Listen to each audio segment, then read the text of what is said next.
The renal red zone, 10 dietary assassins silently destroying your kidneys. The human kidney is a sophisticated filtration engine, tirelessly purging toxins to maintain homeostasis. But for those battling chronic kidney disease, this engine is failing, turning the bloodstream into a reservoir of systemic toxicity. In this fragile state, every meal becomes a calculated risk. A single dietary misstep can calcify arteries, spike hypertension, and trigger cardiac arrest. This is not merely nutrition, it is a forensic investigation into the molecular warfare waging inside you. We begin our descent into the danger zone with the most ubiquitous and lethal enemy of renal function. The sodium apocalypse, salt, snacks, and the instant soup trap. To understand the cataclysmic impact of high-sodium foods on a compromised renal system, one must first appreciate the delicate, evolutionary miracle that is the human kidney. For millennia, the biological imperative of the human species was to retain salt. In the scarcity of the Paleolithic era, sodium was a rare, precious mineral essential for nerve conduction, muscle contraction, and fluid balance. The human body evolved a sophisticated mechanism, the renin-angiotensin-aldosterone system, or RAS, specifically designed to hoard sodium to prevent lethal dehydration. However, in the modern industrial food landscape, this survival mechanism has been weaponized against us. For the patient with chronic kidney disease, or CKD, the ingestion of high-sodium foods such as commercial snacks, instant soups, and table salt is not merely a dietary indiscretion, it is a hydrological disaster occurring within the vascular system. When a healthy kidney encounters excess sodium, it efficiently filters the surplus into the urine, maintaining a precise electrolytic equilibrium. But in the context of CKD, the nephrons, the microscopic filtration units of the kidney, are scarred and diminishing in number. They lose the capacity to excrete the massive sodium loads characteristic of the modern American diet. When a patient consumes a bowl of instant soup, a product that is essentially a sodium delivery system disguised as comfort food, the sodium concentration in the bloodstream spikes rapidly. Following the immutable laws of osmosis, water follows salt. The body, unable to purge the mineral, retains fluid to dilute the sodium concentration. This results in hypervolemia or fluid overload. This is not simply a matter of feeling bloated, it is a systemic crisis. The blood volume expands significantly, turning the circulatory system into a high-pressure hydraulic circuit. The consequences of this pressure are immediate and physically destructive. The heart, tasked with pumping this increased volume of thicker, fluid-heavy blood, must work harder, leading to left ventricular hypertrophy, a thickening of the heart muscle that is a precursor to heart failure. Simultaneously, the pressure within the delicate glomerular capillaries of the kidney rises. The glomerulus is a tuft of tiny blood vessels where the actual filtration of blood occurs. High systemic blood pressure forces blood against these fragile vessel walls with punishing intensity. Over time, this mechanical stress causes glomerulosclerosis, or the hardening and scarring of the kidney filters. It creates a vicious feedback loop. The sodium raises blood pressure. The pressure destroys more kidney tissue. The remaining tissue becomes less efficient at removing sodium, and the pressure rises further. It is a spiral of decline that accelerates the progression from stage 3 CKD to end-stage renal disease, necessitating dialysis. We must scrutinize the specific offenders within this category, starting with the deceptive lethality of instant soups and noodles. These products are marvels of industrial food engineering, born from the post-war necessity for cheap, shelf-stable calories, but they are nutritionally bankrupt and renally toxic. The history of instant ramen, pioneered by Momofuku Ando in 1958, revolutionized global eating habits, but it also introduced a vehicle for sodium consumption that is unprecedented in human history. A single block of instant noodles with its accompanying flavor packet can contain upwards of 1,800 to 2,000 milligrams of sodium, nearly the entire daily allowance for a healthy adult, and double the limit for a renal patient in one sitting. The manufacturing process involves flash frying the noodles, often in palm oil, and then coating them in a seasoning dust composed almost entirely of salt, monosodium glutamate, and hydrolyzed vegetable proteins. For the CKD patient, this is a sodium bomb. The speed at which this sodium enters the bloodstream is rapid, causing acute spikes in blood pressure that can last for hours. The convenience of these meals masks their danger. They are often marketed as vegetable or chicken soups, implying a health benefit that does not exist. The broth is a saline solution that overwhelms the compromised kidney's ability to maintain homeostasis. Furthermore, the category of salty snacks, chips, pretzels, cheese puffs, and crackers represents a triumph of food science over human physiology. These foods are engineered to hit the bliss point, a term coined by market researcher Howard Moskowitz to describe the precise optimization of salt, sugar, and fat that creates sensory craving.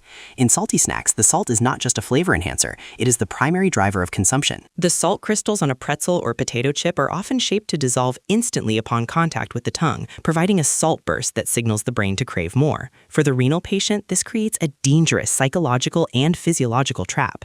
The thirst mechanism is triggered by the salt intake, but because kidneys cannot excrete the fluid, the patient is often on a fluid restriction. Consuming salty snacks creates an unquenchable thirst that, if indulged, leads to dangerous fluid accumulation in the lungs, pulmonary edema, and legs, peripheral edema. The salt makes the fluid restriction unbearable, leading to noncompliance and subsequent hospitalization. The pervasive nature of sodium extends beyond obvious junk food into the realm of hidden salts. Bread, cottage cheese, and seemingly benign condiments can contribute massively to the total load.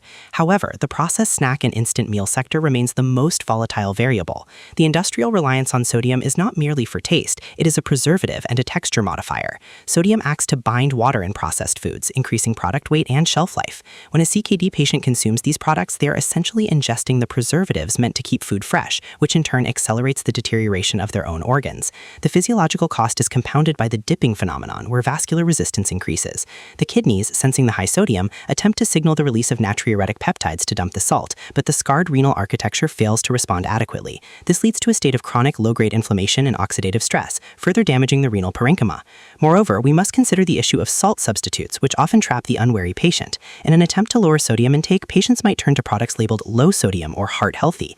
Tragically, many of these products replace sodium chloride with potassium chloride to mimic the salty taste. As we will explore later in this list, potassium is another mineral that failing kidneys cannot regulate. A patient attempting to do the right thing by switching to a potassium-based salt substitute on their instant soup may inadvertently induce hyperkalemia, a dangerously high potassium level that can stop the heart. This highlights the treacherous landscape the CKD patient must navigate. The industrial food supply is a minefield where even the safety options can be lethal.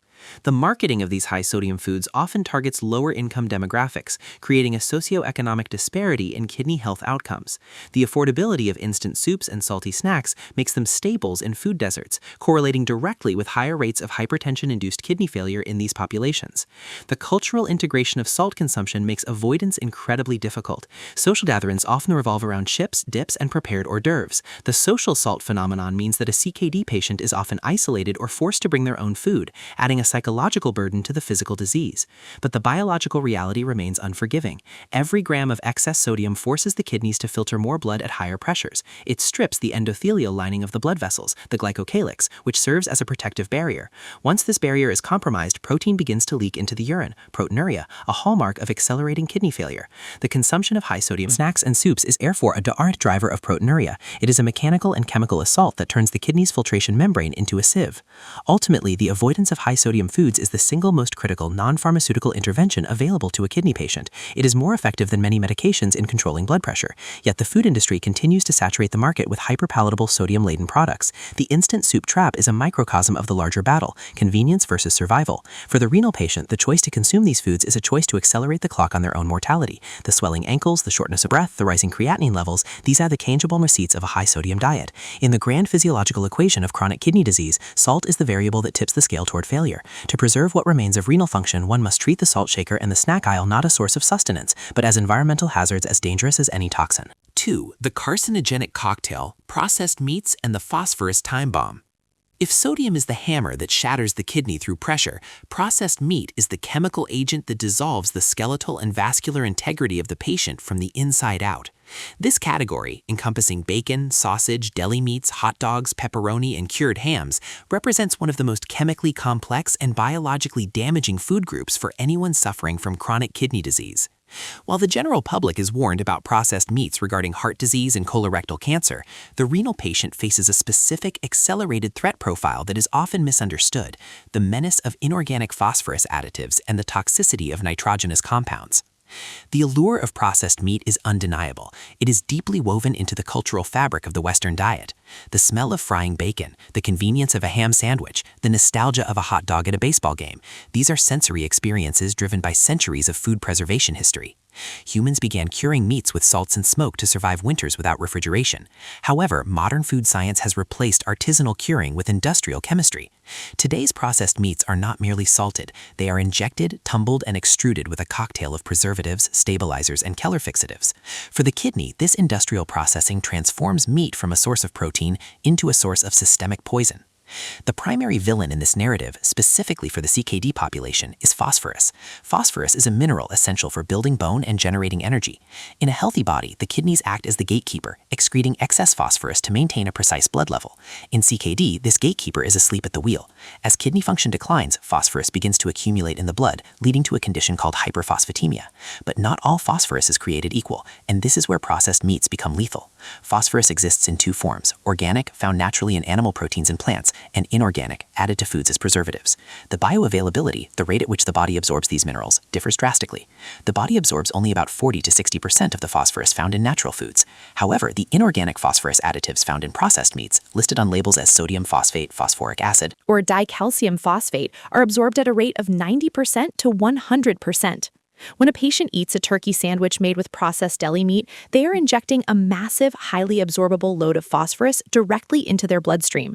Because the failing kidneys cannot excrete it, this phosphorus rises to toxic levels. The physiological reaction is horrific. The body, sensing high phosphorus, tries to balance it by pulling calcium out of the bones. This triggers the parathyroid glands to go into overdrive, releasing huge amounts of parathyroid hormone, PTH. This state, known as secondary hyperparathyroidism, essentially causes the body to cannibalize its own skeleton. The bones become brittle, weak, and painful, a condition known as renal osteodystrophy. But the devastation does not end at the skeleton. The calcium and phosphorus that are stripped from the bones have to go somewhere. They travel through the bloodstream and begin to deposit in the soft tissues. This process is called metastatic calcification. The calcium-phosphorus product settles in the blood vessels, the heart valves, and even the skin.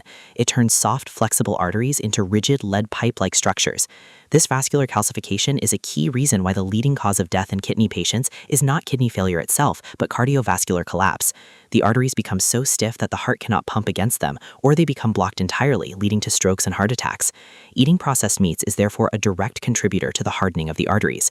In severe cases, this can lead to calciphylaxis, a rare but gruesome condition where the small blood vessels in the skin calcify and die, causing excruciatingly painful, non-healing open wounds that have a high mortality rate.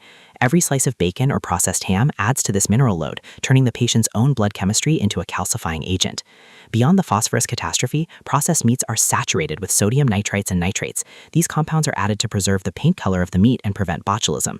When ingested, especially in the uremic environment of a kidney patient, where waste products are already high, these nitrates can be converted into nitrosamines, which are potent carcinogens.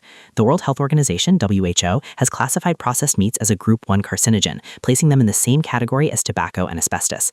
For the CKD patient, whose immune system is already compromised and who has a higher baseline risk for malignancies, the consumption of these concentrated carcinogens is akin to playing Russian roulette with cellular mutation. Furthermore, the high sodium content discussed in the previous entry is present here in extreme quantities. A single serving of sausage can contain half a day's limit of sodium, compounding the hypertension issues. We must also examine the mechanical separation and restructuring of these meats. Products like chicken nuggets, hot dogs, and certain deli slices are often made from a slurry of meat trimmings, skin, and connective tissue, which is then bound together. To make this slurry palatable and sliceable, manufacturers use phosphate additives as emulsifiers. These phosphates modify the protein structure to hold water, increasing the yield, weight, of the product. The consumer pays for water weight, and the kidney pays the price for the phosphate binders. This is particularly insidious in low-sodium deli meats. Often, when manufacturers remove sodium to market a healthy version, they increase the phosphate additives to maintain texture and flavor. A kidney patient might buy low-sodium turkey breast thinking they are making a safe choice, only to be hit with a massive dose of inorganic phosphorus that is not explicitly quantified on the nutrition facts label, as phosphorus listing is not mandatory in many jurisdictions. The cultural habit of the American breakfast, bacon, sausage, and ham, is a minefield. These meats are often high in saturated fats as well. While the relationship between dietary fat and kidney disease is complex, the sheer calorie density and inflammatory nature of processed animal fats contribute to dyslipidemia, high cholesterol, which is rampant in the CKD population. The kidneys rely on tiny blood vessels to function. Clogging these vessels with plaque from a diet high in processed meat fats further reduces blood flow to the nephrons, accelerating ischemic injury to the kidney. This creates a multi-front war. The phosphorus attacks the bones and vessels, the sodium attacks the blood pressure, the nitrates attack the cellular DNA, and the saturated fats attack the vascular patency. Even the method of preparation exacerbates the danger. Processed meats are typically fried or grilled at high temperatures. This cooking process generates advanced glycation end products, AGEs. AGEs are harmful compounds that form when protein or fat combine with sugar in the bloodstream. The body naturally eliminates AGEs through the kidneys. However, when the kidneys are failing, AGEs accumulate in the tissues, causing high levels of oxidative stress and inflammation. Processed meats are incredibly high in dietary AGEs. Their consumption increases the systemic inflammatory load, which is a known accelerator of kidney function decline. It is a slow burn of inflammation that destroys the microvasculature of the renal system. In the clinical setting, dietitians often describe the phosphorus pyramid, with processed meats sitting at the very top as the most dangerous food group. The restriction of these foods is often one of the hardest adjustments for patients because of the intense flavor profile and convenience they offer. A sandwich is the default lunch for millions. Removing the deli meat requires a complete reimagining of the meal. Yet the evidence is overwhelming. Studies have consistently shown that higher intake of processed meats is associated with a faster decline in GFR, glomerular filtration rate. Conversely, replacing processed meats with plant-based proteins or fresh, unprocessed meats significantly lowers the phosphorus burden and slows disease progression. The tragedy of processed meat in the renal diet is that it represents the industrialization of nutrition at the expense of biological compatibility. The human kidney was never designed to filter the chemical slurry found in a hot dog or a slice of bologna. The inorganic phosphates are foreign invaders that bypass the body's regulatory checkpoints. For the person with chronic kidney disease, avoiding the deli counter is not a suggestion. It is a necessity for preserving the structural integrity of their bones and the flow of blood through their veins. To consume processed meat is to invite a chemical erosion of the body's foundation, turning the vital act of eating into a mechanism of decay. In the pantheon of dietary hazards facing the modern renal patient, few substances are as deceptively innocuous yet biologically devastating as dark-colored soda. To the uninitiated, a glass of cola is merely a refreshing, effervescent beverage, a symbol of Americana, a companion to meals, and a global icon of refreshment. However, when viewed through the lens of nephrology and chemical analysis, dark soda reveals itself to be a corrosive industrial solvent for the human skeleton and a direct assassin of kidney function. The danger lies not only in what the beverage contains, but in the specific chemical forms of its ingredients, which bypass the body's natural regulatory defenses with terrifying efficiency. For a patient with chronic kidney disease, CKD, the consumption of cola is tantamount to pouring a chemical accelerant onto a smoldering fire. The primary agent of destruction in dark sodas is phosphoric acid. To understand why this specific additive is catastrophic for renal health, we must first distinguish between organic and inorganic phosphorus. In nature, phosphorus is bound to proteins in meats, nuts, and legumes. The human digestive tract is somewhat inefficient at breaking down these organic bonds. Consequently, we absorb only about 40 to 60% of the phosphorus found in natural foods. This evolutionary inefficiency is a protective mechanism preventing mineral overload. However, the phosphorus found in cola is inorganic. It is a free salt, unbound to protein, and highly soluble. When a CKD patient drinks a cola, the bioavailability of this inorganic phosphorus is nearly 100%. There is no digestion required. The chemical floods the bloodstream almost instantly, causing a rapid and violent spike in serum phosphorus levels. For a healthy individual, the kidneys would filter this excess phosphorus and excrete it in urine. In CKD, the kidneys have lost this filtration capacity. The phosphorus remains in the blood, triggering a cascade of hormonal reactions that are destructive to the entire body. The body, desperate to maintain a balance between calcium and phosphorus, detects the high phosphorus levels and assumes calcium levels are low. In response, the parathyroid glands release massive amounts of parathyroid hormone, PTH. This hormone acts as a demolition order for the skeletal system. It instructs the body to leach calcium from the bones to balance the blood chemistry. Over time, this results in renal osteodystrophy, a painful condition where bones become brittle, weak, and prone to spontaneous fractures. The cola drinker is effectively dissolving their own skeleton from the inside out, sip by sip. But the tragedy does not end with the bones. The calcium that is stripped from the skeleton and the excess phosphorus circulating in the blood must go somewhere. They combine to form calcium phosphate crystals, essentially microscopic stones. These crystals do not exit the body. Instead, they deposit in the soft tissues, a process known as metastatic calcification. They settle in the heart valves, the eyes, the joints, and most critically, the vascular system. The arteries, which should be flexible and elastic to accommodate blood flow, become rigid and hardened, resembling lead pipes more than biological vessels. This vascular calcification forces the heart to pump against immense resistance, leading to left ventricular hypertrophy and ultimately cardiovascular collapse. It is a grim irony that the leading cause of death in kidney disease patients is heart failure, and the inorganic phosphorus in dark soda is a primary fuel for this cardiovascular destruction. The distinction between dark and clear sodas is crucial here. While clear sodas, like lemon-lime varieties, typically use citric acid for tartness, dark colas rely almost exclusively on phosphoric acid to provide that characteristic bite and to preserve the beverage's shelf life. This acid is what gives cola its unique, sharp flavor profile that balances the overwhelming sweetness of the sugar. Historically, the inclusion of phosphoric acid was a matter of flavor engineering and antimicrobial preservation, but in the context of the modern renal epidemic, it represents a massive public health oversight. The labeling laws in many countries, including the United States, do not require the specific amount of phosphorus to be listed on the nutrition facts panel. A patient might scan the label for sodium or sugar, see nothing alarming regarding minerals, and unknowingly ingest a massive dose of a toxin they cannot excrete. This hidden phosphorus makes dark soda a stealth killer, operating beneath the radar of standard dietary advice until the damage is irreversible. Beyond the phosphorus calamity, we must address the sweetener profile. Most commercial colas are sweetened with high fructose corn syrup, HFCS. The metabolism of fructose is distinctly different from that of glucose. While glucose is utilized by every cell in the body for energy, fructose is metabolized almost exclusively by the liver. When the liver is inundated with the liquid fructose found in soda, it converts the excess sugar into uric acid and triglycerides. High uric acid levels are directly toxic to the kidneys. They can lead to the formation of kidney stones and gout, but more insidiously, uric acid induces endothelial dysfunction, damage to the lining of the blood vessels within the kidney itself. This reduces blood flow to the nephrons, causing ischemic injury and accelerating the progression of CKD. Furthermore, the insulin resistance generated by chronic fructose consumption leads to type 2 diabetes, which is the single leading cause of kidney failure worldwide. Thus, the sugar in cola initiates the disease and the phosphorus accelerates the decline. The diet soda trap is another cavernous pitfall for the renal patient. Many patients diagnosed with diabetes or obesity alongside their kidney disease switch to diet colas in an attempt to be health conscious. They believe they are making a virtuous choice by eliminating sugar. However, dark diet sodas still contain phosphoric acid. The mineral threat remains completely unchanged. Moreover, emerging research suggests that artificial sweeteners may negatively impact the gut microbiome. The gut flora plays a significant role in managing uremic toxins. When the microbiome is disrupted by synthetic sweeteners, the production of toxins like p-cresol and indoxyl sulfate increases. These toxins accumulate in the blood of CKD patients who cannot excrete them, contributing to uremic symptoms such as fatigue, cognitive fog, and itching. Therefore, the switch to diet soda is a lateral move at best and a continued assault on bone and vascular health at worst. Culturally, the addiction to dark soda is profound and difficult to break. The combination of caffeine and sugar creates a powerful dopamine response in the brain, similar to that of addictive drugs. For the dialysis patient, who often suffers from chronic fatigue and fluid restrictions, a cold cola can seem like a necessary pick-me-up or a rare treat in a life of dietary deprivation. The thirst mechanism in CKD is often dysregulated. And the phosphoric acid in soda can create a sensation of quenching thirst that water sometimes fails to provide due to the dry mouth side effect of many renal medications. This creates a psychological and physiological dependence that is incredibly hard to sever. Yet, the fluid gain from drinking soda is just as dangerous as the chemical content.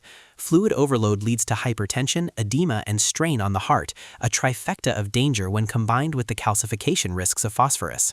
We must also consider the historical trajectory of this beverage. Cola originated in the late 19th century as a nerve tonic, sold in pharmacies to cure ailments ranging from morphine addiction to indigestion. It was a concoction of cola nuts, coca leaves, and various oils.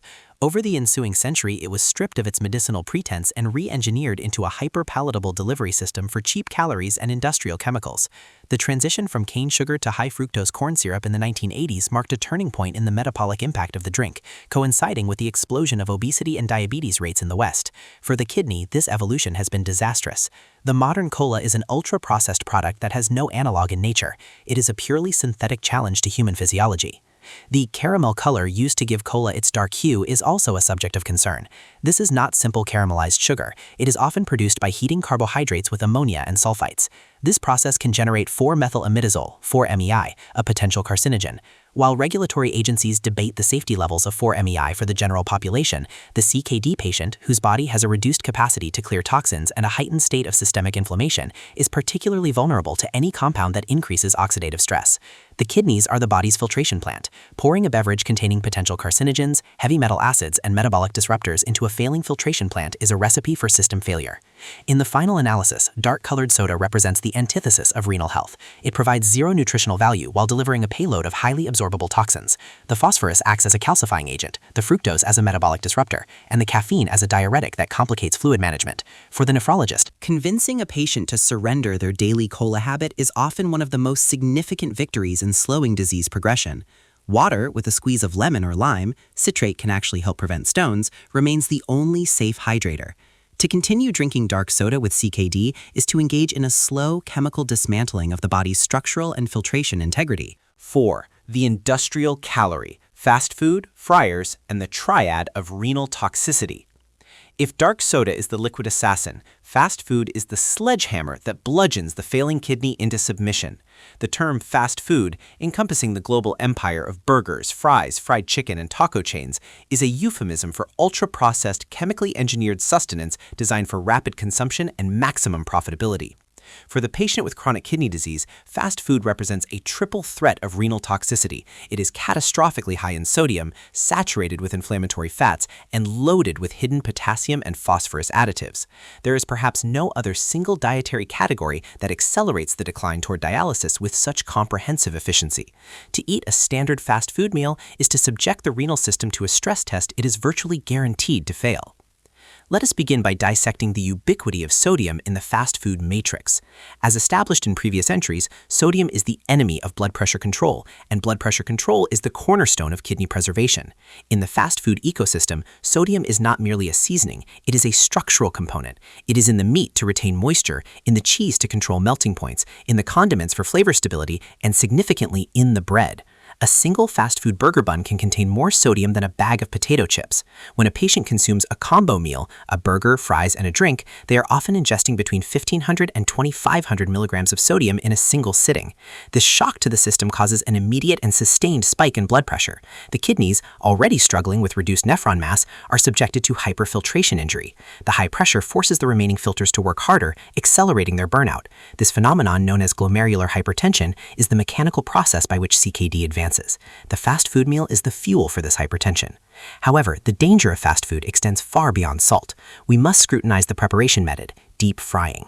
The industrial fryers of fast food chains are crucibles of chemical alteration. When starchy foods like potatoes or breaded chicken are fried at high temperatures and reused oils, a chemical reaction occurs, creating advanced glycation end products, AGEs. AGEs are harmful compounds that form when proteins or fats combine with sugar in the bloodstream. The body naturally has defenses against AGEs, primarily excretion via the kidneys, but in CKD, the kidneys cannot clear these compounds effectively. Consequently, the AGEs from that order of French fries accumulate in the tissues, where they act as potent pro-inflammatory mediators. They bind to specific receptors, RAGEs, on cell surfaces, triggering a cascade of oxidative stress and inflammation that damages the blood vessels and the kidney tissue itself. The fast food meal is essentially a delivery system for systemic inflammation. Then there is the issue of potassium, specifically regarding the potato. Potatoes are naturally high in potassium. In a renal diet, potatoes must be leached, soaked in water, to remove some of this mineral before cooking. Fast food fries, hash browns, and baked potatoes undergo no such processing. Furthermore, as the water is fried out of the potassium becomes concentrated. A large order of fries can contain over 1,000 milligrams of potassium. For a patient with stage 4 or 5 CKD, whose ability to excrete potassium is severely compromised, this single side dish can precipitate hyperkalemia. Hyperkalemia is a silent killer. It often presents with no symptoms until it triggers a fatal heart arrhythmia. The fast food potato is deceptive because it is viewed as a vegetable, a harmless starch, yet chemically it is a potassium grenade. The meat in fast food also warrants a forensic examination. This is rarely whole muscle meat. It is often a comminuted product, ground, emulsified, and reconstituted. To make this meat palatable and juicy after being frozen and grilled, manufacturers inject it with phosphate additives, sodium phosphate, potassium phosphate. As discussed in the section on processed meats, these inorganic phosphates are absorbed at nearly 100. More recently, highly processed vegetable oils rich in omega-6 fatty acids. While trans fats have been largely legislated out of the food supply in some regions, the replacement oils, soybean, corn, canola, are often reused for days in deep fryers. This thermal abuse causes the oils to oxidize, creating free radicals. When ingested, these oxidized lipids contribute to atherosclerosis, the hardening of the arteries. Since the kidneys are highly vascular organs, relying on a vast network of tiny capillaries to filter blood, any dietary habit that damages blood vessels directly damages the kidney. The grease of fast food effectively gums up the delicate filtration machinery of the renal system. The plant-based revolution in fast food offers a new, confusing frontier for kidney patients. Chains now offer impossible or beyond burgers, marketing them as healthier, sustainable alternatives. While they may be sustainable for the planet, they are often treacherous for the kidney patient. These plant-based patties are ultra-processed marvels of engineering, often containing just as much saturated fat, from coconut oil, and sodium as their beef counterparts to mimic the mouthfeel of meat. Furthermore, they are frequently fortified with minerals and use pea protein isolate, which can be high in purines, leading to uric acid. A CKD patient choosing a plant-based fast food burger is not eating a salad. They are eating a highly salted, processed disc that offers little advantage over the meat version regarding renal load. There is also a profound socioeconomic component to the fast food trap. Dialysis patients are often unable to work full-time due to the grueling schedule of treatments and the fatigue of the disease. This leads to a drop in income, placing them in a demographic that relies on cheap, calorie-dense food. Fast food is accessible, affordable, and requires no energy to prepare, a crucial factor for someone exhausted from uremia. This creates a vicious cycle. The disease causes poverty and fatigue, which drives the patient toward fast food, which in turn accelerates the disease. Food deserts, while fresh produce is scarce but fast food chains are plentiful, exacerbate this issue. The geography of the patient's neighborhood can effectively determine their prognosis. The psychological engineering of fast food, the bliss point, cannot be overstated. The precise combination of salt, sugar, and fat targets the brain's reward centers. For a renal patient on a restrictive diet, low sodium, low potassium, low phosphorus, fluid restricted, food can become a source of misery. The bland renal diet fights a losing battle against the hyperpalatable explosions of flavor engineered by fast food scientists. A cheeseburger triggers a dopamine release that a steamed piece of chicken cannot match. This makes adherence to the renal diet an act of supreme willpower, fighting against millions of dollars of sensory research designed to hook the consumer. Moreover, the supersizing culture means that portion control is non-existent. A single fast food meal can exceed the entire daily caloric and sodium allowance for a renal patient. This contributes to obesity, which is a risk factor for CKD progression, obesity-related glomerular nephropathy. The physical weight of the visceral fat compresses the kidneys and increases the pressure within the abdomen, further straining renal function. In conclusion, fast food is the antithesis of the renal-friendly diet. It is an industrial product designed for shelf life, transportability, and sensory addiction, with zero regard for long-term physiological impact. It destroys the kidney through multiple pathways: hemodynamic stress from sodium, inflammatory damage from AGEs and oxidized fats, arrhythmic risk from potassium, and skeletal damage from phosphorus. It is a culinary minefield where every step, from the bun to the fries to the drink, can trigger a biological explosion. For the investigative researcher, the fast food industry appears not as a provider of meals, but as a vector of chronic disease, profiting from the very dietary habits that fill dialysis clinics worldwide. Avoiding the drive-thru is not merely a diet tip, it is a survival strategy. 5. The organic paradox: high potassium fruits and the cardiac short circuit. In the grand narrative of nutrition, fruits are universally hailed as the protagonists, the vibrant, vitamin-rich life-givers that ward off scurvy, cancer, and heart disease. The adage, "an apple a day keeps the doctor away," is ingrained in the collective consciousness of the West.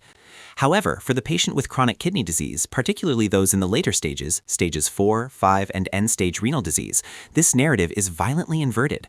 The very fruits that symbolize health, bananas, oranges, avocados, transform into biological weapons capable of stopping the human heart in a matter of minutes. This is the organic paradox, a cruel twist of physiology where the healthiest foods in the supermarket aisle become the most lethal. To understand why, we must descend into the microscopic world of cellular electrophysiology and the delicate balance of the potassium ion. Potassium, K+, is the dominant intracellular cation in the human body. It is the spark plug of life. Approximately 98% of the body's potassium resides inside the cells, while a mere 2% circulates in the blood. This steep concentration gradient is maintained by the sodium-potassium adenosine triphosphatase, Na+K+ ATPase pump, a protein engine that consumes a massive amount of the body's energy to keep potassium in and sodium out. This gradient is essential for the resting membrane potential of every cell, but it is critical for the cardiomyocytes, the muscle cells of the heart. The flow of potassium out of the heart cell is what allows the heart to reset electrically after every beat, repolarization. In a healthy human, the kidneys are the master regulators of this system, filtering out excess dietary potassium with exquisite precision to maintain blood levels between 3.5 and 5 millimoles per liter. In CKD, this regulatory mechanism collapses. The scarred and sclerotic nephrons lose the ability to excrete potassium. When a patient consumes a high-potassium fruit, the mineral has nowhere to go. It accumulates in the bloodstream, a condition known as hyperkalemia. This is not a gradual decline. It is a silent, creeping assassin. As extracellular potassium rises, it disrupts the electrical gradient of the heart cells. The heart becomes irritable. The first signs are often invisible to the patient, perhaps a slight nausea or tingling in the fingers, but on an EKG, the signs are terrifyingly distinct. The T waves, representing the heart's reset phase, become peaked and tall. As levels rise further, the electrical conduction slows down. Eventually, the heart loses the ability to generate a coherent rhythm. The electrical signal scatters, leading to ventricular fibrillation, a chaotic quivering of the heart muscle that pumps no blood, or total asystole, cardiac standstill. The patient simply drops dead. This is why a banana to a dialysis patient is not a snack. It is a calculated risk. We must scrutinize the specific offenders, beginning with the banana. The Cavendish banana is the most consumed fruit in the United States, a staple of breakfast tables and lunchboxes. It is also the poster child for potassium content, containing roughly 400 to 450 milligrams per medium fruit. For a healthy person, this is beneficial for lowering blood pressure. For a CKD patient on a restricted diet, often limited to 2,000 milligrams per day total, a single banana consumes nearly a quarter of their daily budget. The danger is compounded by the cultural ubiquity of the fruit. It is hidden in smoothies, muffins, and fruit salads. The potassium in a banana is highly bioavailable. It hits the bloodstream rapidly. The tragedy is that patients often try to eat healthy by choosing fruit, unaware that they are loading their blood with a cardiotoxin. Next, we confront the avocado, the darling of the modern wellness movement. The rise of avocado toast and the ketogenic diet has elevated this fruit to superfood status. It is rich in healthy monounsaturated fats, which are indeed good for the heart, in theory. However, the potassium density of an avocado is staggering. A single Hass avocado can contain nearly 1,000 milligrams of potassium, double that of a banana. This makes guacamole a Russian roulette dip for the renal patient. In the social context of dining, where avocados are increasingly omnipresent as a garnish or main ingredient, the CKD patient must exercise extreme vigilance. The healthy fats argument becomes moot when the potassium load threatens immediate arrhythmia. The disconnect between general nutritional advice, eat more avocados for heart health, and renal nutritional advice, avoid avocados to save your heart, is a source of immense confusion and anxiety for newly diagnosed patients. Oranges and orange juice represent another formidable threat. The orange is the symbol of vitamin C and immune health. Yet, a glass of orange juice is essentially a potassium concentrate. To make an 8-ounce glass of juice, one must squeeze 3 to 4 oranges. The patient is not ingesting the potassium of one fruit, but of several, minus the fiber that might slow absorption. A standard glass can deliver 500 milligrams or more of potassium in liquid form, which is absorbed with terrifying speed. In the morning, when patients are often most dehydrated from the overnight fast, hitting the system with a potassium bolus can trigger dangerous arrhythmias before the day has even begun. This forces a heartbreaking cultural shift. The classic American breakfast of eggs, toast, and OJ is dismantled. The patient must switch to lower potassium alternatives like apple or cranberry juice, or simply water, further alienating them from the communal dining experience. There is, however, a specific fruit that deserves a distinct and ominous category of its own, the star fruit, carambola. While bananas and oranges are dangerous due to potassium quantity, the star fruit possesses a specific neurotoxin called caramboxin. In healthy kidneys, caramboxin is filtered out and excreted without issue. In CKD patients, the kidneys cannot clear this toxin. It accumulates in the brain and crosses the blood-brain barrier. The symptoms are bizarre and terrifying. It often starts with intractable hiccups that will not stop for hours or days. This progresses to mental confusion, seizures, and eventually coma and death. The toxicity of starfruit in CKD is so potent that it is not merely a high potassium issue, it is a direct poisoning. A single glass of starfruit juice can be fatal to a dialysis patient. This fruit serves as a stark reminder that the failing kidney changes the fundamental relationship between the human body and the natural world. What is nourishment for the many is poison for the few. The management of this potassium crisis has spawned a pharmaceutical industry of its own. Because patients struggle to eliminate these fruits completely, the psychological craving for fresh produce is intense. Doctors prescribe potassium binders. Historically, the drug of choice was sodium polystyrene sulfonate, Kxalate, a resin that exchanged sodium for potassium in the gut. It was effective, but notorious for causing severe gastrointestinal distress and, in rare cases, intestinal necrosis. Modern medicine has introduced newer binders like patiromer, Feltasa, and sodium zirconium cyclosilicate, Lokelma, which are better tolerated. These drugs act as chemical sponges, grabbing the potassium from that illicit slice of avocado before it enters the bloodstream. However, this adds to the pill burden of the patient, who is likely already taking phosphate binders, antihypertensives, and diuretics. The act of eating fruit becomes a medicalized event, requiring pre-medication and anxiety. Furthermore, the leaching technique highlights the desperation of the renal diet. Patients are taught to peel vegetables like potatoes, also high in potassium, and soak them in water for hours to draw out the mineral. While less effective for soft fruits, this concept underscores the laborious nature of renal nutrition. The joy of eating a fresh, sun-ripened orange is replaced by the calculated measurement of milligrams. The future of managing this paradox may lie in precision nutrition and wearable technology. We are on the cusp of developing non-invasive potassium monitors, similar to continuous glucose monitors for diabetics, that could alert a patient when their levels are spiking. Until then, the high potassium fruit remains a deceptive enemy. It wears the guise of health wrapped in a bright peel, but carries a molecular payload that the compromised kidney cannot disarm. For the nephropagist, the conversation about bananas and oranges is often the most difficult, as it requires dismantling the patient's lifelong belief that fruit is always good. It is a harsh lesson in the fragility of homeostasis. When the filters fail, the very elements of life become the agents of death. 6. The skeletal dissolution, high phosphorus dairy, and the calcification engine. If potassium is the electrical storm that stops the heart, phosphorus is the chemical acid that dissolves the bones and turns the arteries into stone. In the hierarchy of renal toxins, dairy products, milk, cheese, yogurt, and ice cream occupy a critical and destructive tier. This is particularly jarring because in the Western dietary canon, dairy is synonymous with bone health. Got Milk campaigns have drilled into the public psyche that calcium and dairy are the bedrock of a strong skeleton.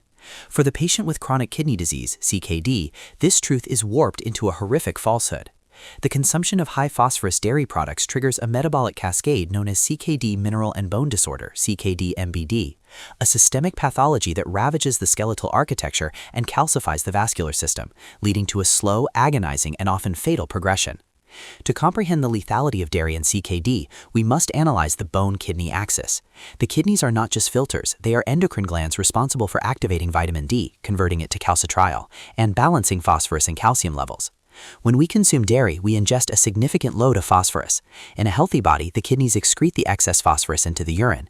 In CKD, the phosphorus is trapped in the blood, hyperphosphatemia. The body, sensing this imbalance, panics. It perceives the high phosphorus relative to calcium as a signal that blood calcium is low.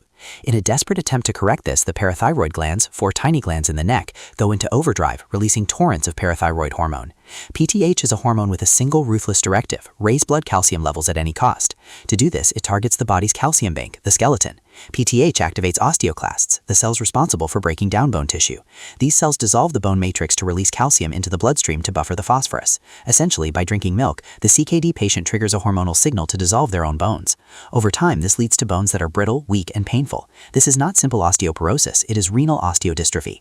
In severe cases, patients can suffer spontaneous fractures of the ribs or hips simply by rolling over in bed. The spine can develop a rugger jersey appearance on x-rays. Characterized by bands of sclerosis and density loss, the dairy product, intended to build bone, becomes the catalyst for its structural collapse.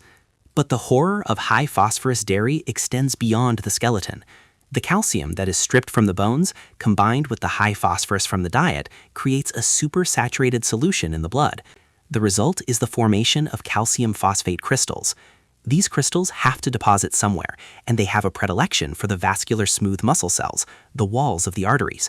This process transforms elastic, flexible blood vessels into rigid, calcified tubes.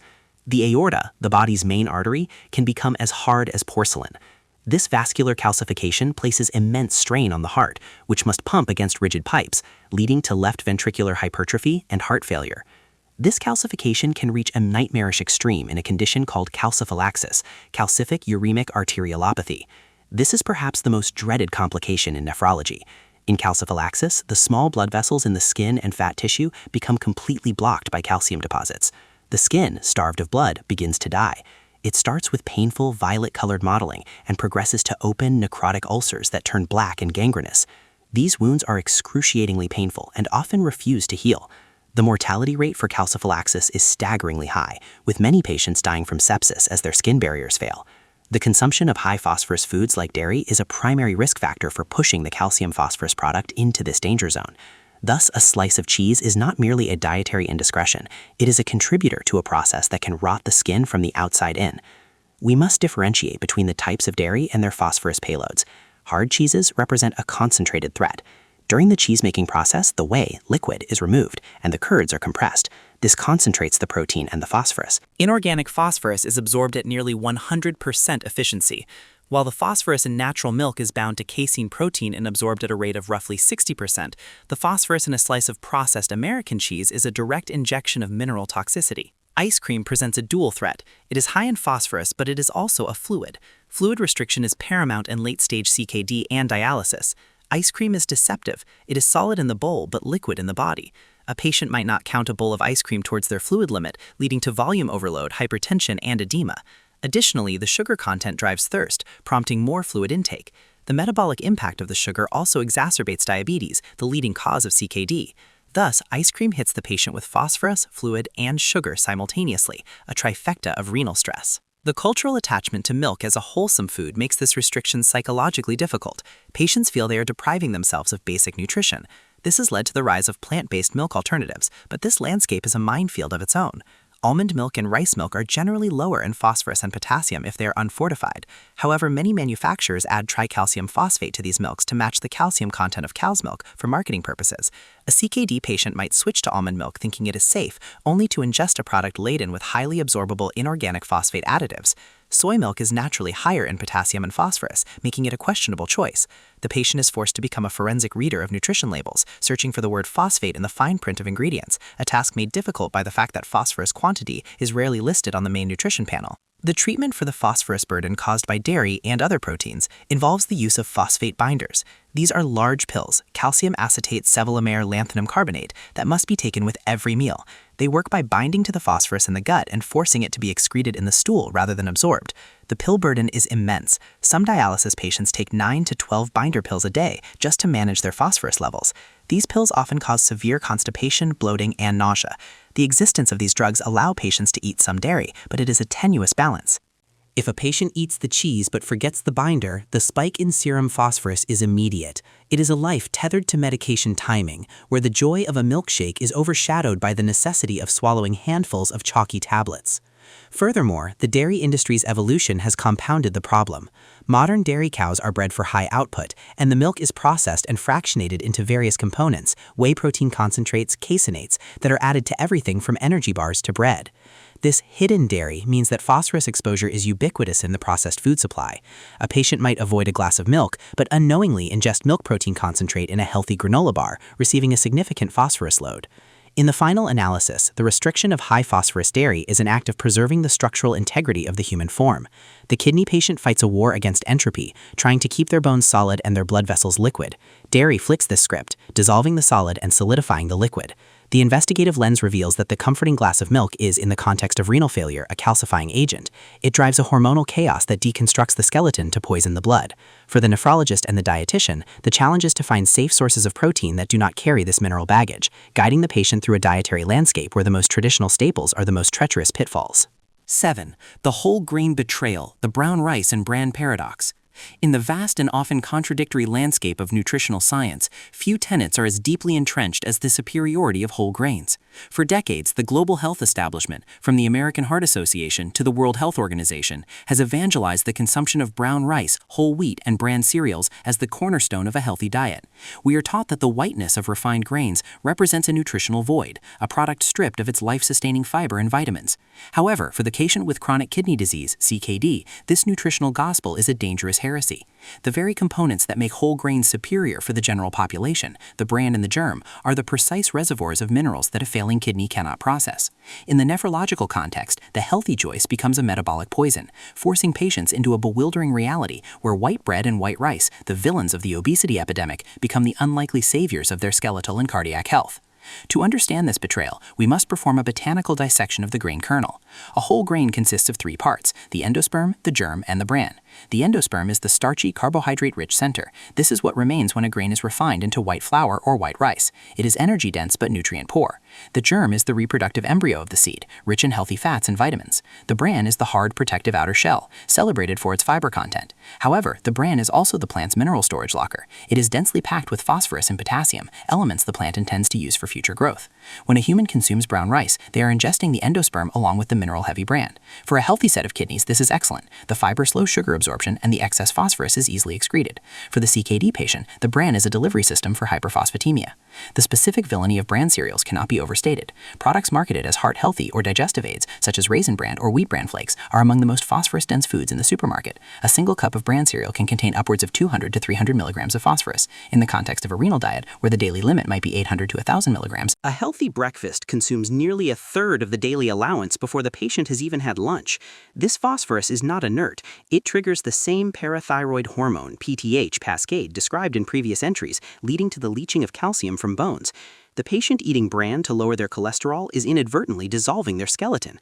It is a tragic trade-off that highlights the lack of nuance in general public health messaging. However, the investigation into whole grains requires a nuanced understanding of bioavailability, a concept that has become a battleground in renal nutrition.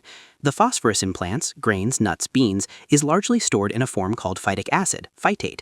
Humans lack the enzyme phytase in their digestive tract, meaning we cannot fully break down phytic acid. Consequently, we only absorb about 40 to 50% of the phosphorus found in whole grains, compared to the 90–100% absorption rate of the inorganic phosphorus found in food additives and processed meats.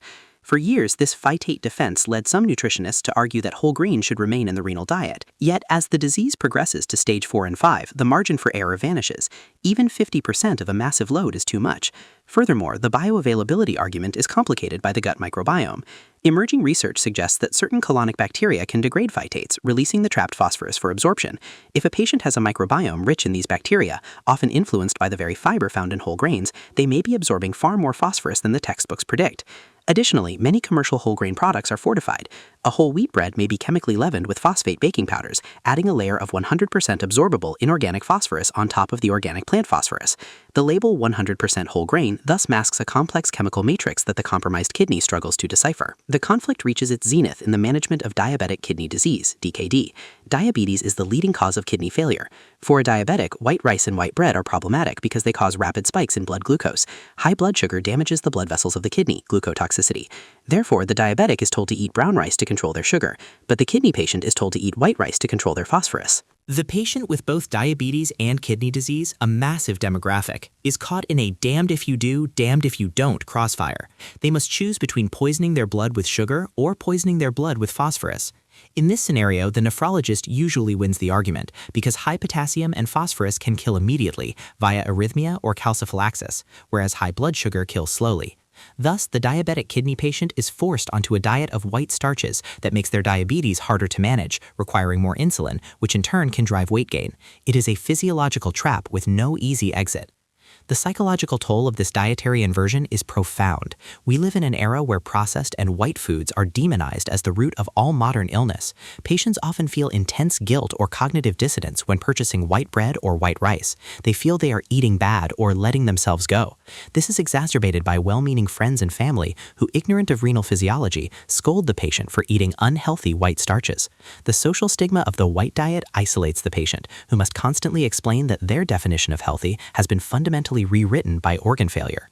Historically, the refining of grains was a symbol of status and purity, becoming a public health scourge only in the 20th century when nutrient deficiencies like pellagra and beriberi emerged.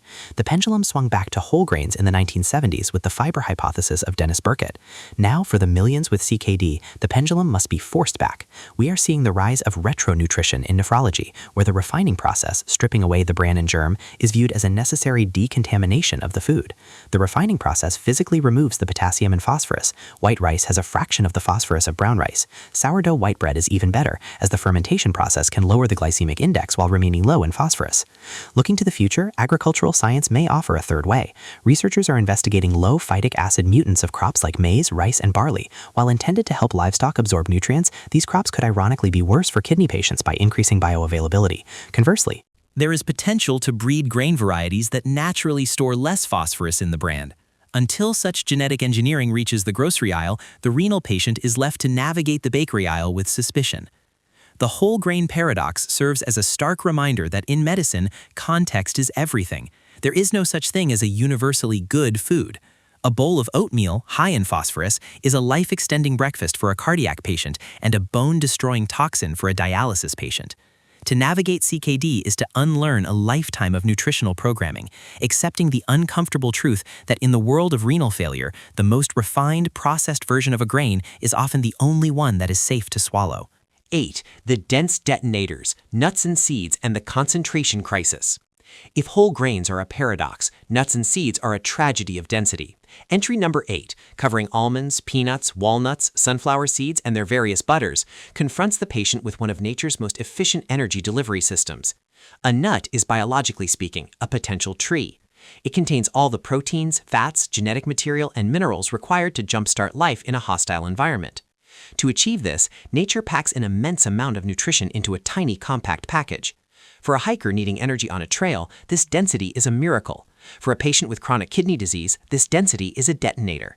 Nuts and seeds represent the highest concentration of phosphorus and potassium by weight of almost any food group in the natural world, creating a concentration crisis that makes portion control nearly impossible and consumption metabolically disastrous. The primary hazard of nuts and seeds is the sheer volume of minerals packed into every gram. Let us examine the almond, the darling of the heart health community.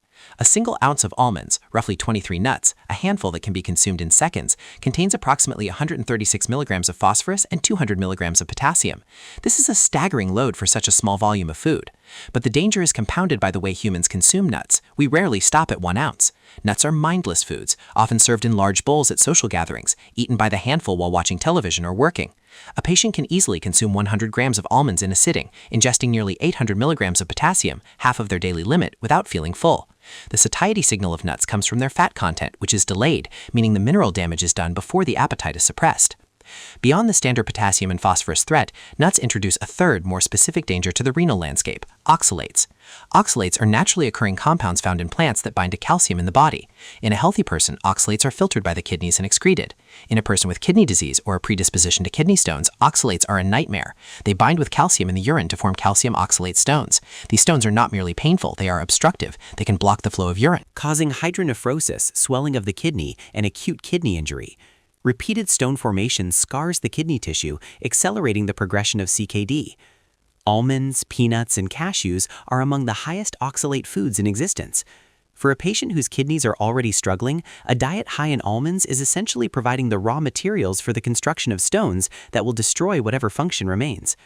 This condition, known as hyperoxaluria, can even lead to oxalosis, where oxalate crystals deposit in body tissues, causing systemic failure. The peanut, technically a legume but culinarily a nut, presents a specific cultural challenge. Peanut butter is a staple of the American diet, a comfort food that bridges the gap between childhood nostalgia and adult convenience. It is cheap, shelf-stable, and protein-rich. However, peanut butter is the cement of the renal diet, a sticky, dense paste that is loaded with potassium and phosphorus. 2 tablespoons of peanut butter contain nearly 200 milligrams of potassium. But the insidious nature of peanut butter lies in its formulation. Most commercial peanut butters are stabilized with hydrogenated oils and loaded with added sugar and salt. The salt content, entry number 1, exacerbates thirst. The sticky texture coats the mouth, creating a desperate need for fluids to wash it down. For a dialysis patient on a fluid restriction, a peanut butter sandwich is a trap. It provides a high mineral load and triggers a thirst response that leads to fluid overload. The natural peanut butters are no better. While they lack the added sugar, the mineral density of the peanut itself remains unchanged. Sunflower seeds, a popular snack in baseball culture and road trips, offer a unique dual threat. The seed itself is a powerhouse of phosphorus, but the shell is often coated in a layer of salt that is astronomical. When a person eats sunflower seeds, they typically suck the salt off the shell before cracking it. This delivers a massive sodium bolus directly to the tongue, spiking blood pressure instantly. Then the kernel delivers the phosphorus and potassium. It is a synchronized assault on the renal system. The repetitive hand-to-mouth motion of eating seeds induces a trance-like state where tracking consumption becomes impossible. A bag of sunflower seeds is a bag of hypertensive agents disguised as a snack. The rise of the plant-based and vegan movements has complicated the relationship between CKD and nuts. Many patients, upon receiving a diagnosis of kidney disease, try to clean up their diet by moving away from meat. They turn to nuts and seeds as their primary source of protein. This is a logical fallacy in the renal context. While plant protein produces less acid than animal protein, the mineral density of nuts makes them a poor primary protein source for advanced CKD. To get the same amount of protein from almonds as one would from a chicken breast, a patient would have to consume a quantity of nuts that would deliver a lethal dose of potassium and phosphorus. This vegan renal dilemma is a major challenge for dietitians, who must find ways to provide plant-based protein without the mineral overload, often turning to processed soy or wheat gluten, seitan, instead of the whole nuts that nature provided. We must also address the healthy fat trap. We are constantly bombarded with data about the benefits of omega-3 fatty acids found in walnuts and monounsaturated fats found in almonds for cardiovascular health. Since heart disease is the leading killer of CKD patients, the instinct is to eat these foods to save the heart. This creates a physiological conflict. The fats are indeed good for the arteries, decreasing inflammation and cholesterol. However, the potassium stops the heart via arrhythmia, and the phosphorus calcifies the arteries. The kidney patient is forced to deprioritize long-term lipid management in favor of immediate electrolyte survival. It is a grim hierarchy of needs. You cannot worry about your cholesterol in 10 years if your potassium stops your heart today. The processing of nuts into milks, almond milk, cashew milk, has created a new battlefield. Initially, almond milk was seen as a renal-friendly alternative to cow's milk because almonds are lower in phosphorus than dairy when diluted with water. However, as the industry grew, manufacturers began fortifying these milks to match the nutritional profile of dairy. They added tricalcium phosphate and other mineral stabilizers. Now, a carton of almond milk is often a game of Russian roulette. One brand might be safe, consisting mostly of water and a few almonds. The brand next to it might be fortified to toxic levels, without vigilant label reading. A patient trying to avoid the dairy of entry number 6 by switching to the nuts of entry number 8 might end up ingesting the exact same toxins they were trying to escape. The psychological dimension of excluding nuts and seeds is one of texture and crunch. The renal diet is often soft, cooked vegetables, white rice, tender meats. Nuts provide a visceral, satisfying crunch that is hard to replace. They are the garnish on the salad, the crust on the fish, the texture on the brownie. Removing them flattens the culinary experience. Furthermore, nuts are often the only safe snack available to the general public in vending machines or gas stations, compared to candy. A CKD patient stranded without food looks at a bag of peanuts as a healthy option compared to a candy bar, not realizing that the candy bar, if no chocolate/nuts, might actually be safer for their potassium levels, even if terrible for their sugar. This inversion of nutritional logic is isolating and confusing. In the final analysis, nuts and seeds represent the incompatibility of superfoods with organ failure. They are too potent, too concentrated, and too efficient for a broken filter to handle. They are evolutionary batteries designed to power the growth of a forest, and the human kidney in decline simply cannot manage that voltage. The exclusion of this category is a rejection of density, a move towards foods that are less chemically potent, forcing the patient to find energy and satiety in sources that do not carry the heavy mineral payload of the seed. 9. The aluminum coffin, canned foods, and the preservation paradox. If the previous entries on this list represented specific nutritional attacks, sugar, potassium, phosphorus, entry number 9, canned foods, represents a victory of industrial chemistry over human biology. The invention of canning in the early 19th century, spurred by Napoleon's need to feed his armies and perfected by Nicolas Appert and Peter Durand, fundamentally changed the course of civilization.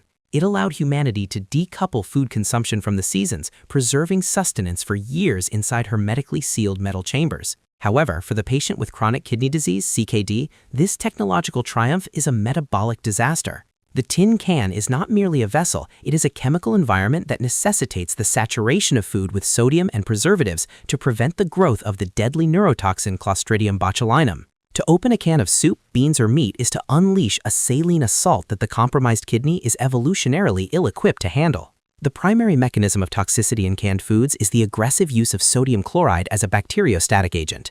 In the canning process, food is heated to extreme temperatures to kill bacteria, then sealed under vacuum. While the heat does the heavy lifting of sterilization, the salt acts as a secondary safety net and, crucially, a texture preserver. Without salt, canned vegetables would disintegrate into an unpalatable mush during the heating process. Sodium toughens the cell walls of plants, maintaining their structural integrity. For the consumer, this means a firm green bean. For the CKD patient, this means ingesting a vegetable that has been transformed into a sodium delivery system. A single cup of canned soup can contain anywhere from 800 to 1200 milligrams of sodium, more than half of the daily allowance for a renal patient, suspended in a liquid matrix that ensures rapid absorption into the bloodstream. The physiological consequence of consuming this liquid salt is immediate and violent. When a CKD patient ingests soup, the sodium concentration in their plasma skyrockets. This triggers the body's osmoregulatory mechanisms. The brain screams for water to dilute the salt, triggering intense thirst. The patient drinks, and because their kidneys cannot excrete the fluid, their blood volume expands rapidly. This condition, known as hypervolemia, stretches the heart muscle and forces blood against arterial walls at dangerous pressures. In dialysis patients, this fluid gain between treatments, interdialytic weight gain, is a primary predictor of mortality. The fluid accumulates in the lungs, pulmonary edema, leading to a sensation of drowning, and in the legs, causing the skin to stretch and weep. The comfort of a warm bowl of canned soup is paid for with the terror of breathlessness. However, the danger of the can extends beyond the food it contains to the container itself. We must investigate the lining of the can. For decades, the interior of aluminum and steel cans has been coated with epoxy resins containing bisphenol A, BPA, to prevent the metal from corroding and reacting with acidic foods like tomatoes. BPA is a known endocrine disruptor, a chemical that mimics estrogen in the body. Emerging nephrology research has drawn a disturbing link between BPA exposure and kidney damage. The chemical is cleared by the kidneys. When filtration rates decline, BPA accumulates in the body, contributing to oxidative stress and inflammation. It has been linked to albuminuria, the leakage of protein into the urine, which is a hallmark of worsening kidney disease. While BPA-free cans are becoming more common, the substitute chemicals, like BPS, often have similar toxicity profiles. Thus, the canned food consumer is ingesting a cocktail of sodium and industrial plasticizers. Let us examine the specific offenders within this category. Canned soup is the most egregious, often marketed as a healthy, light meal. The condensed soups are particularly deceptive. They are essentially sodium pastes. Canned vegetables, corn, peas, green beans, are tragic because they take a renal-friendly food group and render it toxic. A fresh ear of corn is a reasonable choice. A can of corn is a sodium bomb. Then there are canned meats, Spam, corned beef, and even canned tuna. These products rely on sodium nitrite for color and preservation, and frequently utilize sodium pyrophosphate to prevent the meat from drying out. As we learned in entry number 2, these phosphate additives are highly bioavailable and devastating to the bones. Canned tuna, a staple of the healthy diet, is often packed in vegetable broth containing hydrolyzed soy protein, a hidden source of MSG and free glutamate, adding to the renal workload. The socioeconomic dimension of canned food is perhaps the most heartbreaking aspect of this entry. Canned foods are the currency of the poor. They are shelf-stable, cheap, and require no refrigeration.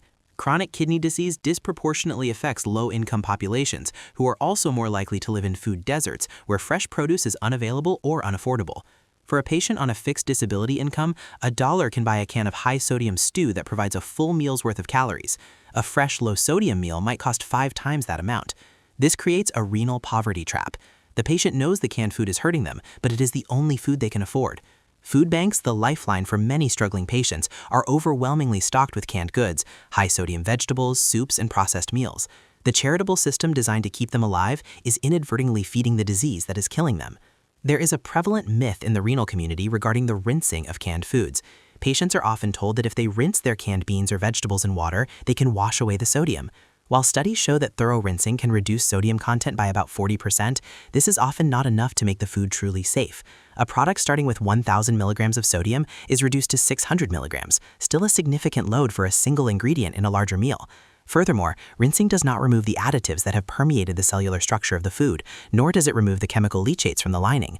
The reliance on rinsing gives patients a false sense of security, allowing them to consume products that should ideally be banned from their pantry entirely. The convenience factor of canned food is also a psychological hurdle. Kidney disease causes profound fatigue. The anemia associated with CKD due to a lack of erythropoietin production leaves patients exhausted. The idea of chopping fresh vegetables and cooking dried beans from scratch can seem insurmountable. Opening a can is easy. It requires no energy. The industry has capitalized on this lethargy, marketing canned foods as the ultimate solution for the tired and the busy. Breaking this reliance requires not just education, but a support system that helps patients find the energy and the means to prepare fresh food. Looking to the future, the food industry is under pressure to reduce sodium, but the progress is slow.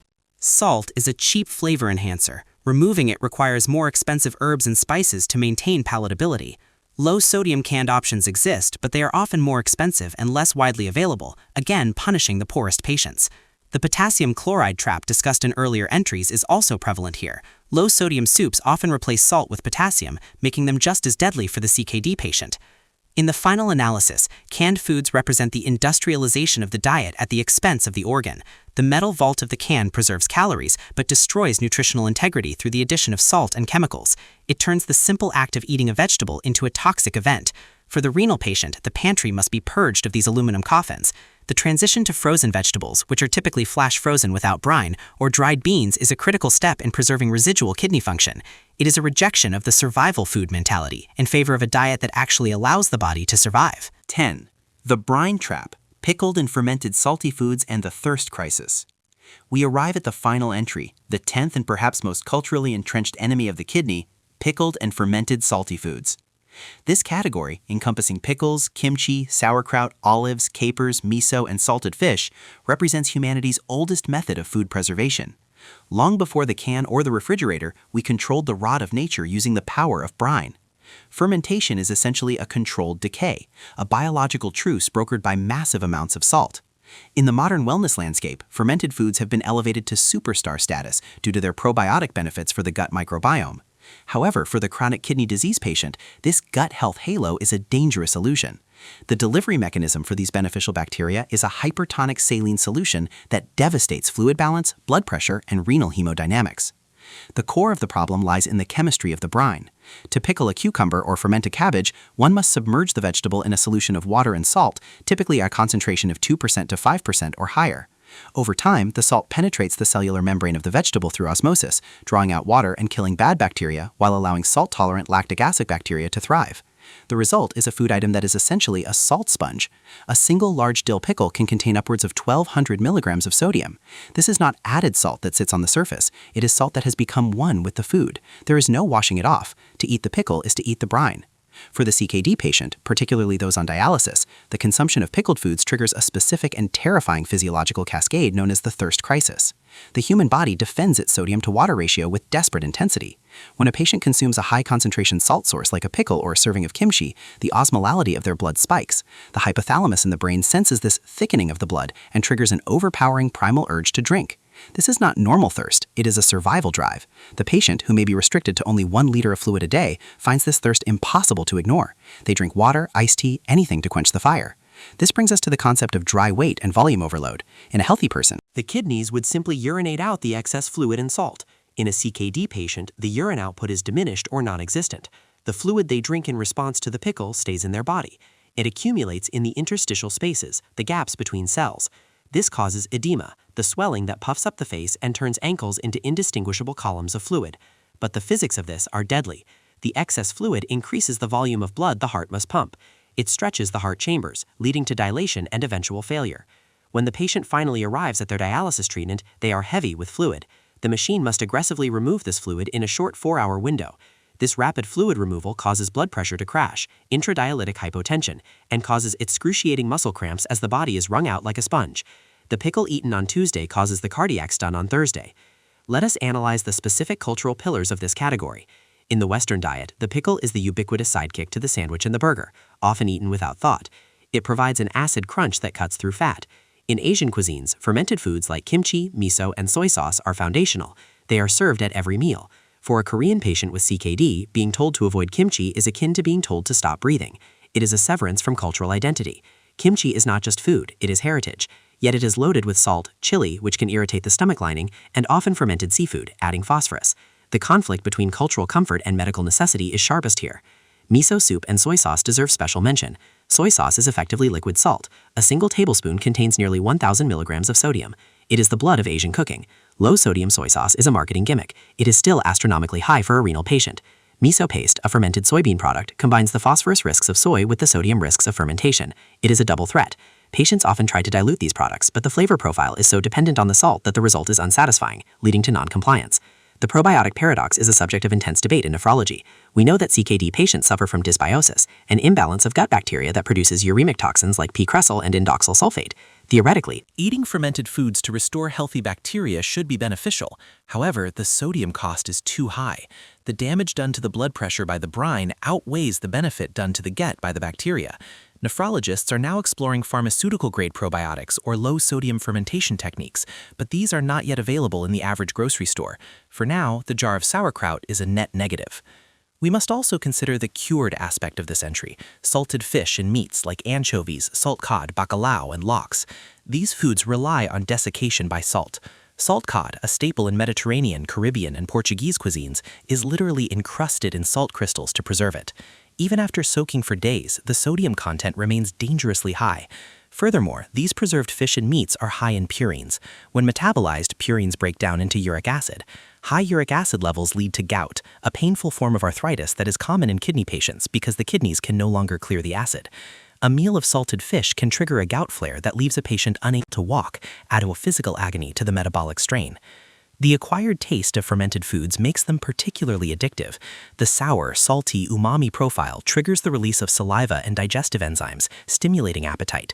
For patients struggling with the metallic taste of uremia, a symptom of kidney failure, the strong flavor of a pickle or kimchi might be the only thing that cuts through the sensory fog. This makes them hard to give up. They are flavor bombs in a diet that is otherwise bland and restrictive. The psychological loss of these high-amplitude flavors, creating a complex quality of life issue. The global nature of this problem cannot be overstated. As global palates expand, the consumption of fermented foods is rising. The artisanal pickle trend, the craft fermentation movement, and the global popularity of Korean cuisine have put these high-sodium items on plates everywhere. The health halo surrounding fermentation, promoted by wellness influencers focusing on gut health, blind patients to the renal reality. A patient might start making their own kombucha or sauerkraut, thinking they're healing their body, while unknowingly driving their blood pressure into the stroke zone. In conclusion, Pickled and fermented salty foods are the final trap in the renal minefield.